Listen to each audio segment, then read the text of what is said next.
Hello everyone and welcome back to the channel and welcome to part 1 of a new series. Welcome to part 1 or episode 1 of One Crown, Two Empires. Now, with this little campaign that we are going to be doing, we're going to be playing as Henry VII of England. Okay? Henry the... Wait, 7th? No, this isn't Henry the 7th. My math is wrong. My math is completely wrong. This is Henry the 6th. I'm an idiot. Oh well, things happen. Anyway, we're going to be playing as Henry the 6th. Now, as Henry, we're going to restore the balance of power. We're going to have France under a personal union. And then once that's the case, we'll continue to complete a campaign, do as much as we can, make as much money as we can, make a vast colonial empire, and maybe even expand into Europe. We'll see how that one goes. The catch is I have to give land to France. I have to help them expand as an empire too, whilst they remain under my personal union. I don't know how I'm going to do this, but that's the plan at least. So, without further ado, one crown, two empires. Let's do it. Okay, so starting off, here we are in the first part. I've done what I need to do. I need to secure a decent alliance here. And this is the tricky part because it all matters on start, okay? So we've obviously start off with Portugal as an ally. But I had to make the whole of the Iberian Peninsula an ally in Castile and Aragon. I've also gone ahead and befriended Austria. I'm waiting until I can get a royal marriage with all three as well. However, this is where things can be tricky. Castile and Aragon hate each other. They are enemies and they are well, Castile views Aragon as an enemy and a rival.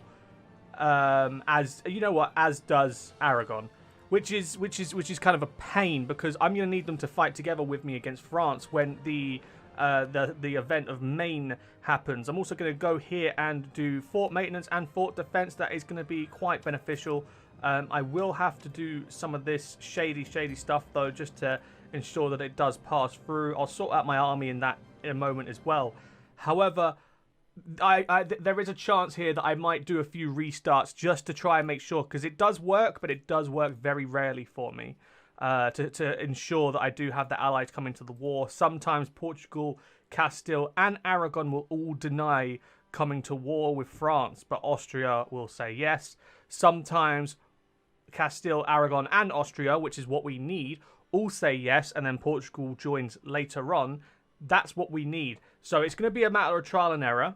Hopefully, everything comes through all A-OK.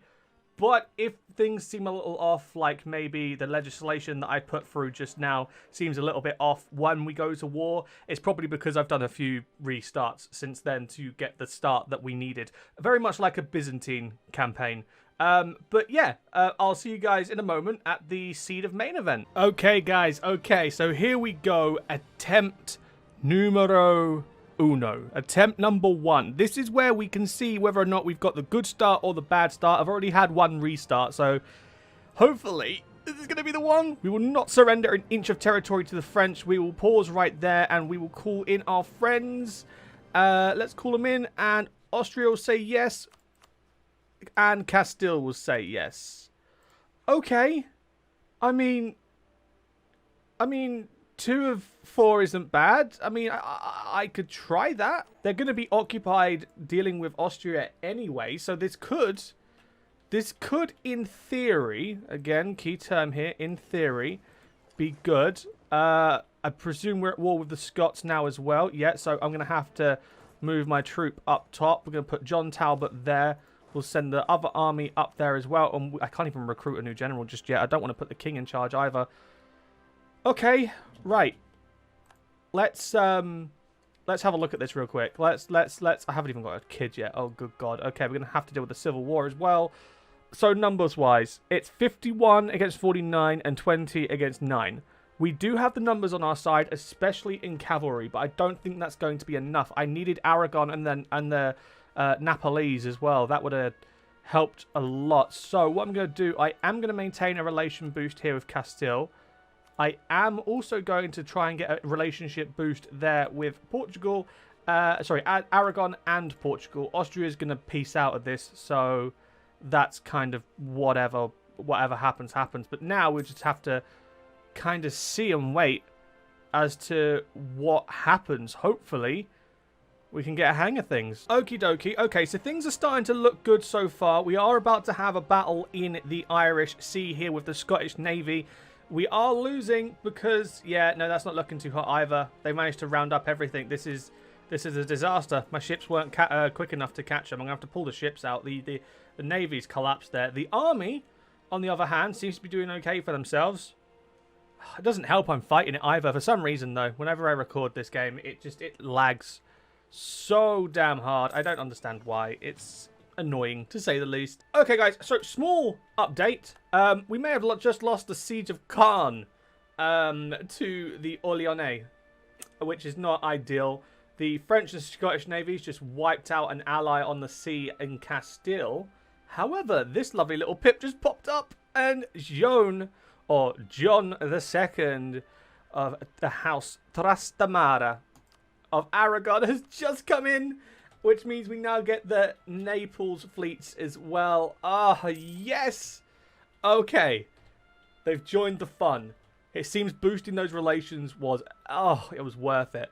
It was absolutely worth it. Now I just need to wait until I can get 50 mil points. Okay, 50 mil points, and then with that we can get a general for our royal army rather than the army of Scotland, which is doing a very good job and achieving its name. And then once we've taken out the Scots, we'll reroute our troops to Normandy. And with the combined efforts here of the Aragonese and the Castilians, if they were to work in coordination with one another, very well, we could potentially beat the French armies just like that. Oh, yes, that's what I'd like to see. The Austrians just freed up some territory. They're rebuilding their armies, and things are going ever so lovely. Trustworthy allies has now been done. We've got that diplomatic reputation, which may also mean that now our lovely Portuguese friends want to join. Yes, yes, yes, yes, yes, yes, yes. It's all coming together. It is. You know what? May the Madonna forgive them. It's all a-okay. Everything is coming up. Lovely. Send in the Navy. Run. Run, run, run, because the Navy is here, and boy, is she angry. She is very, very angry. We're about to win we're about to win the Siege of Dumfries, which is looking lovely. Tyrone and Munster, yeah, you can have access. Why not? I'm feeling generous. Okay, army here, new leader, and they'll go by the new name of Arthur de Clifford. Indeed. You haven't got anything... Well, I mean, I suppose you're okay. You don't have any siege pips, which is kind of a disappointment. Oh, well. Let's get the war continuing. Now, this is what we wanted to see. This is what we wanted to see. The 18,000 stack of French troops have been decimated to barely 10,000. We've got the Aragonese taking down Armagnac. We've got the Portuguese taking down Foix. We have an army led by Navarra, and soon will be joined by Aragonese and then the Castilian troops that are there, taking out Narbonnais, the fort in Narbonnais. We've got Aragonese taking out Auvergne. We've got Poitou being taken out by the Castilians. The Navy has just caught half of the Scottish fleet. We're about to finish that siege in Dumfries and move in on the capital of Lothian. Everything is going absolutely perfectly. And there's that progress we were talking about. We've got the fleet dropping off the Royal Army. We've got the Army of Scotland decimating the last of the Scottish troops. Now it's time to break. I'm going to break apart this army, and we are going to go and take a nice little adventure into every county surrounding in Scotland. We have a new heir. Henry VII has been born, and with Henry VII shall lead us into a new age of great succession, albeit we've just lost Calais and probably a lot of other stuff going on here. Yeah, no, I said it was looking great. That's not okay, this is getting very me. I need to hurry up with Scotland. ASAP. I need to hurry up with the Scots ASAP. It seems that they wish to sue for peace, which I believe should be easier to do rather than take out the whole nation. We can always deal with the Scots another day. For now, though, peace is a great option. So with that done, let's bring the navy down to Sussex. We're going to move the army down to Sussex, and then we're going to move them down to Portsmouth, Hampshire, like so. And then I'm going to deactivate the forts in Wales, Northern England, and London. And then with those forts deactivated, that should give me the money that I need to try and keep some order going on in the banks. Everything's going to go fine. Everything's going to go fine. We just need to tread carefully. And just like that, the troops have landed in northern France, also known as Normandy, our rightful territory. We've got the Castilian troops there losing down to the Armagnac, Bourbonnais, and I believe French troops. Yeah, that's going to be a bit of a mess. I would love to help out. I don't know if I'll be able to, though. I'm going to activate both of my armies to allow friendlies to join. It's probably going to make things a lot more beneficial for us in the long run. I'm also going to add this to the blockade of Basse-Poitou. Poitou? I don't know. I mean, if you're French, let me know. But hey, it's always going to be an issue. Also, at the same time, how much cash have I got here? I have got 2 a month, which is very, very tasty. I could do some buildings, but I haven't got the tech to do so. So I'm just going to leave that well alone and just see if we can't siege them out. The Austrian 20 stacks has come in. The Napolese 10Ks come in. This is good. This is good. This is going to serve as a distraction. We just need to get ourselves sorted. If we can free the north, we can move into Chartres.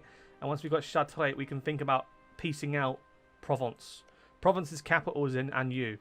Maybe if I can take out Anjou, maybe our chances will be a lot better. Because we don't have to worry about trying to, you know, snake our way past every piece of territory. That's what we're going to have to do. Can I squeeze? Can I squeeze? No, I'm going to have to wait till Caen.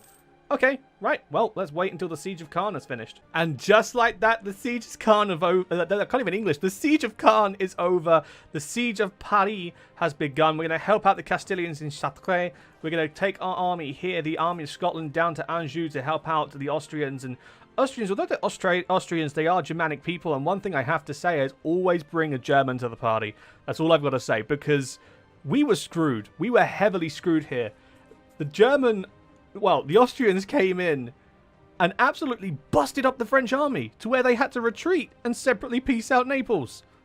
Like, what? Okay. Always bring a German to the party. It works for everyone. The Romans had Germanic mercenaries, you know, in the war against Napoleons. The Prussians did their magic. Always bring a German. They're reliable and they're good. You know, always bring a German. The Germans know where it's at. The Austrians have just been pieced out. Okay, never mind it. Never bring a German. Never bring a German. And just like that, the Siege of Anjou is over. The Austrians started it. We maintained it. That is now that siege complete. Now we need to pop down here. And we're actually going to help liberate a little bit of land. We're going to go help the Portuguese out right over here. We're going to go to our peace screen. Or sorry, our negotiations.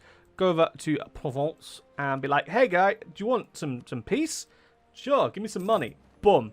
We no longer have to worry about Provence. It is just France, and we're already at 22% capitulation.